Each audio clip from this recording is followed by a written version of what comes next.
Hi friends! ఈరోజు కొత్త కర్రీతో మళ్ళీ మీ ముందుకొచ్చేసాం. సండే గదా! ప్రతిసారి చికెన్ ఏం చేసుకుంటాంలే అని చెప్పి ఎగ్ అండ్ మునక్కాయ కర్రీ ట్రై చేశాం. ఫస్ట్ అయితే ఆనియన్స్, టొమాటో, డ్రమ్ స్టిక్స్‌ని కట్ చేసి పక్కన పెట్టుకోవాలి. అండ్ మిక్సీలో ఆనియన్, టొమాటో, కాష్యూ నట్స్, కొత్తిమీర, పుదీనా, గార్లిక్ అండ్ గ్రీన్ చిల్లీస్‌ని వేసి గ్రైండ్ చేసుకోవాలి. అండ్ ఎగ్స్‌ని, డ్రమ్ స్టిక్స్‌ని ముందే బాయిల్ చేసి పెట్టుకోవాలి. అండ్ ఆయిల్ వేడెక్కిన తర్వాత జీరా అండ్ ఆవాల్ని వేసి స్ప్లిటర్ అయిన తర్వాత ఆనియన్స్ వేసుకోవాలి. ఆ తర్వాత మనం మెత్తగా గ్రైండ్ చేసుకున్న పేస్ట్‌ని వేసి కలుపుకోవాలి.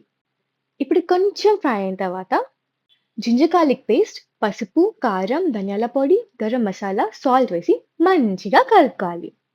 ఇప్పుడు లైట్‌గా కొద్దిగా వాటర్ ఏసుకొని మనం ఉడకబెట్టిన డ్రమ్ స్టిక్స్‌ని వేసి ఒక 10-15 మినిట్స్ ఉడికించుకోవాలి. ఆ తర్వాత మనం బాయిల్ చేసుకున్న ఎగ్స్‌ని దీంట్లో వేసేసి 10 మినిట్స్ ఉడకబెట్టి గార్నిష్ చేసేసుకోవాలి. Thoughts it. ఎగ్ మునక్కాయ కర్రీ రెడీ.